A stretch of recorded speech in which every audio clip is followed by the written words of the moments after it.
What is going on, everybody? My name is Jesse, aka your very own one and only Shot Sound Smart, and today I want to talk about a few things going on in All Elite Wrestling. This company started off like a house on fire. It started off giving the fans exactly what they want, but something took a drastic turn, and we're going to talk about that. But before we do me a favor, hit that like button. Make sure you are subscribed for me as well. Check out the other videos on the channel, not to mention the live streams.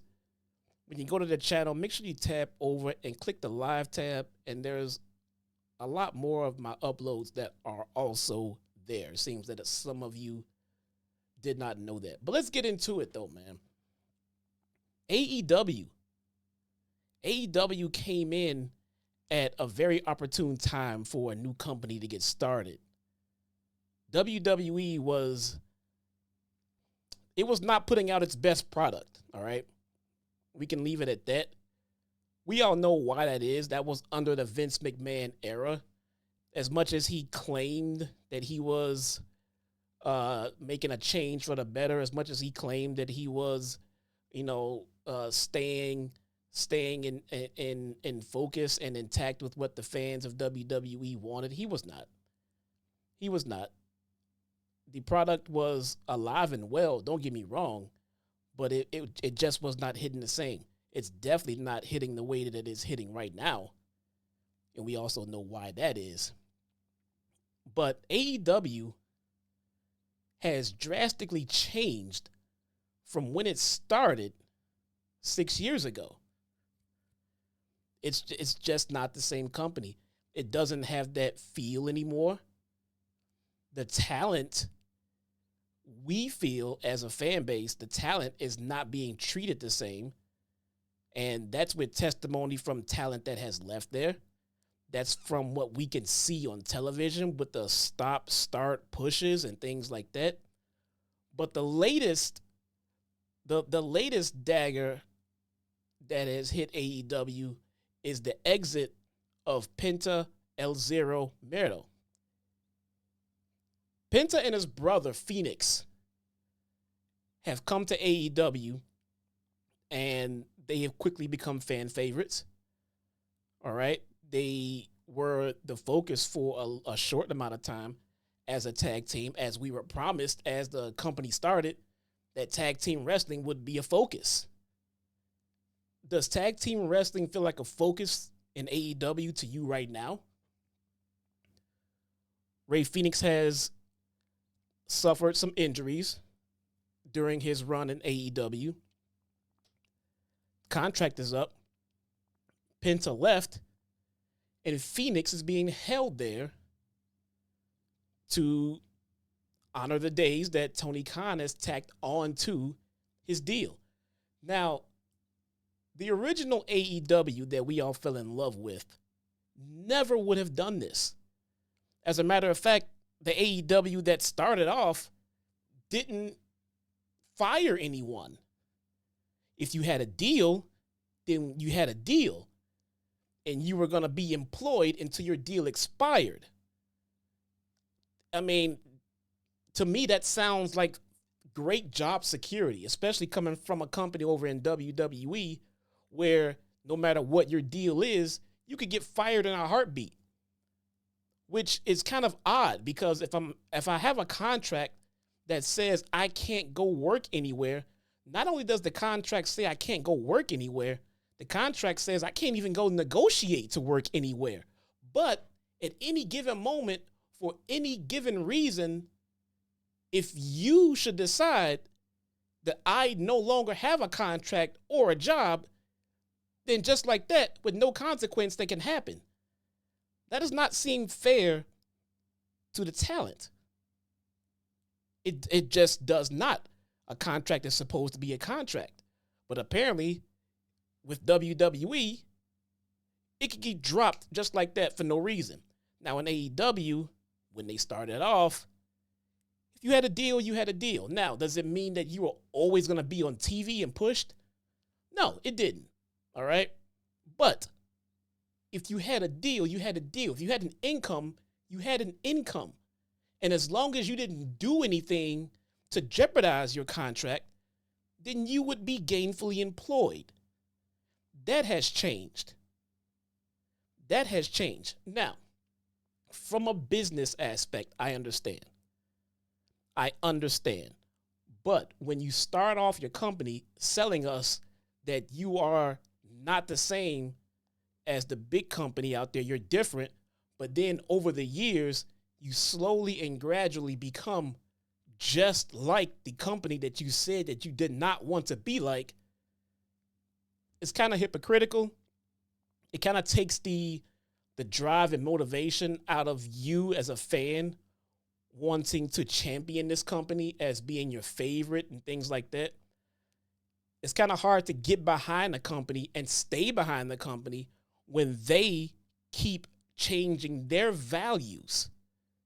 The AEW core values from where they started to where they are now are absolutely not the same. When you let someone like Penta go, a seasoned veteran who has a passion for this business, if you let him go to WWE and they give him the presentation that they did, not only does that tell the fans that his previous employer was not treating him correctly, it tells other talents in the AEW locker room that if you leave and if you come over here, you will be treated fairly. You will be treated like a star. On any level, anywhere on the card, Cody Rhodes went over there and went straight to the main event of WrestleMania. Ethan Page went there. He went to NXT. It doesn't matter where you are on the card. They'll find somewhere for you and treat you better than the company that you're coming from. It sends a beacon. Jade Cargill. Now, I will say this about Jade Cargill. She was treated like a star in AEW. She was pushed. She was pushed a little prematurely, but she was treated fairly, and she decided to leave. She did finish out her deal. There were no hard feelings from what we can all tell. She spoke highly of them and everything else. She just decided to go. There's nothing wrong with that. There's nothing wrong with that. But when you start letting people go and leave the way that Penta does, and then you keep his brother held captive there while not even using him, then those are the signs that show that you have slowly become the company that you once resented. It makes no sense. Cody leaving with Brandy Rhodes, I believe, was the catalyst to things just going horribly wrong in AEW. You can quickly tell who had a hand in a lot of the creative that was going on in AEW, because anything going on in AEW now compared to back then, it's terrible. It's absolutely terrible. It's not even like it's a little bit okay. It's all bad. The women, that's why I included Brandy in this. I feel like her being on the management team and her spearheading a lot of the things going on with the women's division, her voice, it feels like her voice on that management team did something to get the women booked better, because they were booked much better than they are today. Britt Baker was a star. She was on her way to becoming a household name. And all of a sudden, don't know why, it feels like there was some internal struggle going on. I know we've heard the stories about Britt in the locker room. I know we heard the stories about the accusations with the women and everything like that. But just keep it known that this stuff all started after Cody and Brandy left. Was everything absolutely roses before? No place is absolutely perfect. It doesn't have to be perfect. When you have your issues, though, you just make sure you get them straightened out before it gets to television. Everyone works as a professional and everyone is happy. The CM Punk situation did not help anything. All right. I stand by my feelings on Punk, and I do have a video coming out soon about exactly what those feelings are and how he got there. But at the end of the day, the CM Punk situation did not help anything. It made everything worse. It brought everything to light. It made everything that we thought was great. We thought it was great, and it came out to be it wasn't. It started leaving more questions than answers. Where is Tony Stark? Where's Miro? What is currently going on with Alistair, Malachi, Tommy End? Once again, it seems like it's a yearly reoccurrence. We have questions about the employment status of Malachi Black. This time it seems that he is definitely removed from the company. I'm hearing different stories that some people are glad he's gone. Now, whether or not they're glad he's gone because they knew that he was unhappy and wanted to go, that could be it. I'm also hearing that they're unhappy because they felt that he was a negative impact in the locker room. That's here nor there. Here's what I know. I know the guy is a star, and he should be on TV, and he should be a champion on some level, and he's not. His faction is, we have Brody King on television, we have Julia Hart on television, we have Buddy Matthews on television. We don't have the leader of the group on television.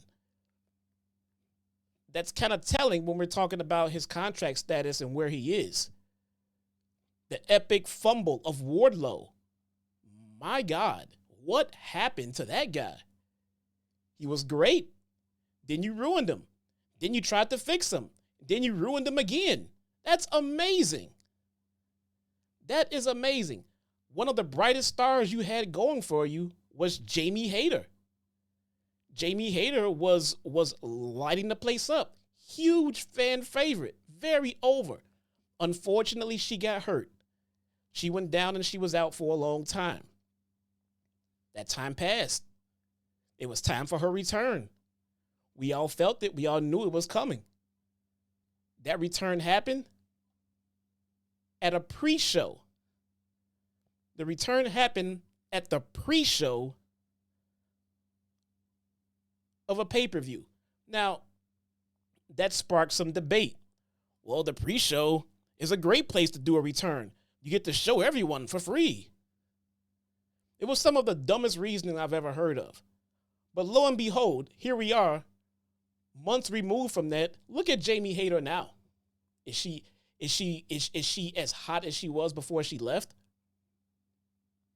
She's seemingly buried. The fans were clamoring for a Jamie Hayter return so bad. You could have brought her back and instantly made her world champion. No one would have batted an eye because she earned it before she went out. The fans wanted Jamie Hayter at the top. Now it seems that Jamie Hayter may be caught in the political struggle backstage. We were told that she was great friends with Britt Baker. Clearly, Britt Baker has fallen out of favor with management. She has not been on television since her return.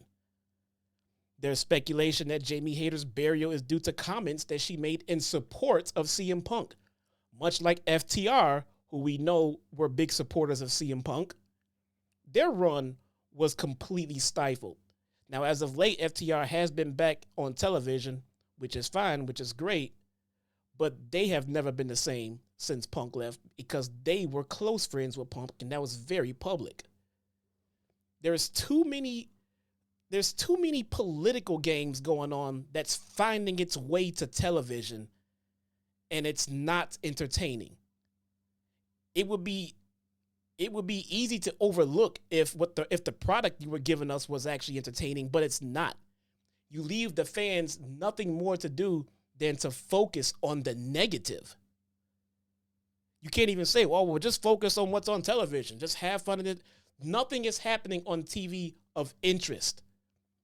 Your main storyline has already fallen to pieces for the second time. Let's not even get into the devil situation. The whole devil gimmick lost its momentum and fell flat on its face. Now here we are again with Moxley and the Death Riders. Look, I thought the concept was fine. I thought it was something that could have worked out just great. It just needed some creative behind it. That's not what we got. People are falling out of love with it. It's nonsensical. It's going nowhere. It's just something that we are trying to figure out. We're trying to figure out why things are happening on television when they shouldn't. And that's not the right thing to do. Chris Statlander was a heel, doing good. And then the next day she was babyface. No explanation. That's happened too often. MJF was babyface, turned heel. Zero explanation. Now, an MJF babyface run wasn't something that anyone was looking forward to, but it turns out it was pretty good. Then they dropped it just to go back to another storyline with Adam Cole, which also didn't make sense. And now MJF is in a program with Jeff Jarrett. In a program that is seemingly sending Jeff Jarrett to the world title picture. How does this make any sense? The fans have noticed. I wonder if AEW Creative has noticed that AEW, the new AEW, has become more like the old WWE. Pushing people that no one asked to be pushed.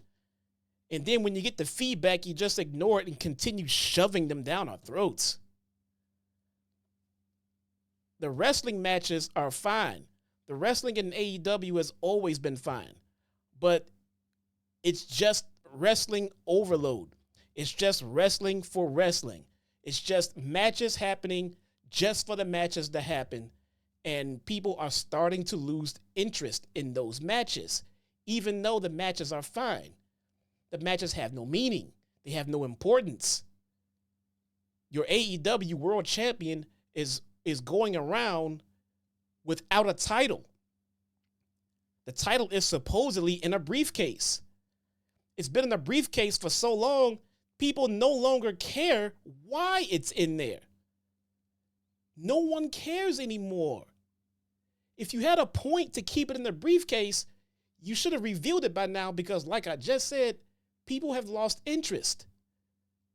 When you run a storyline to the point where it exhausts your audience, then you've probably taken it too far. And you probably should have evolved from said story a lot sooner than you have. People are losing interest.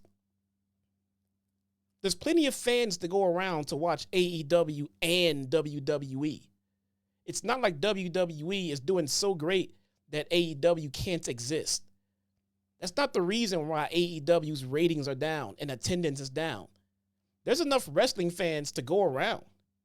We have no problem going to WWE shows and AEW shows. We can watch both programs. The Monday Night Wars back in the day have proven that we can watch both shows if they come on at the same time. We'll flick back and forth. We'll record and watch one. We'll go on social media, and then we'll talk about what we liked. It was fun. This is no longer a war or a battle of companies. This is not fun anymore. This is just one company doing what they're supposed to do, and the other company forgetting what they told us they were going to do. The talent in the AEW locker room, I personally know for a fact from my own DMs, are getting growingly frustrated with the creative direction of AEW. And there is one person in charge of the creative direction in AEW. I don't care who's writing what. I don't care who is a part of a creative committee. We were told that the creative direction goes through one man and one man only, and that's Tony Khan. Is he paying attention to us anymore? Does he care? I'm hearing that this guy is just like Vince and how Vince used to be. And that's disheartening. What we do know about Tony Khan is that he is a wrestling fan at its core. And that's a great thing. But here's the problem. If Tony Khan goes away, packs up AEW and it folds, all of the WWE superstars will jump and rejoice and be so happy. But why? Why? AEW goes away, your favorite wrestler makes less money. AEW goes away, and the level of WWE content that we get does not get better. It just does not. Everyone is more relaxed. They're less worried about the competition. They can kind of get away with whatever they want to get away with. They take less risks. It's better for AEW to exist. It keeps everyone on their toes. No one expected a billionaire to come along, start up a new company, and not be concerned with the financial loss that will, definitely ensue until you get things going. No one expected there to be a Tony Khan that pops up that is a big enough wrestling fan to do what it takes to start a true second promotion in the States. But it happened. It happened, and I'm grateful. I'm grateful for Tony Khan. If I had as much money as Tony Khan does, then an AEW would exist with me being the owner. I would try my hardest to run it, do creative, and do it the way that I want. And if it's successful, it would continue. But the second that things start to look the way that AEW has looked over the last few years, I'm out. I will hire a creative team. I will sit back and I will become a fan with the checkbook. Here's your budget. Here's what we have to work with. Here's what we need to make back. This is my creative team. These are my managers. These are my producers. Go put out a fantastic show. If that doesn't work out, I start replacing people on the creative team. I start making changes. If it works out, great. People start making more money. I start hiring more talent. I get bonus shows. Everything works out. I don't just sit there and continue with the same path that I'm going, watching my fan base shit on me. It's just not the smart thing to do. I don't know why AEW is doing it. I understand that Tony Khan wants to be the guy in charge, but he tried, and it failed. And he needs to pass that on to someone else. It's not failing. All right? Tony Khan has not been in this business long enough to be an expert to what's going to happen and how he can fix it. He tried it. It worked out fine for a little bit, but it is now failing. It's time for Tony Khan to step aside. Let me know what you guys think in the comments below, please. I'm genuinely interested. Leave a comment. When this video goes live, I'm going to be monitoring those comments for the next 2 hours. Every comment will get a response from me directly. And I appreciate you guys all being here, hanging out with me. I just want this company to get better. And I hope you do as well. Thank you guys so much. My name is Jesse, a.k.a. your very own one and only Chi-Town Smart. I will see you guys next time. Peace.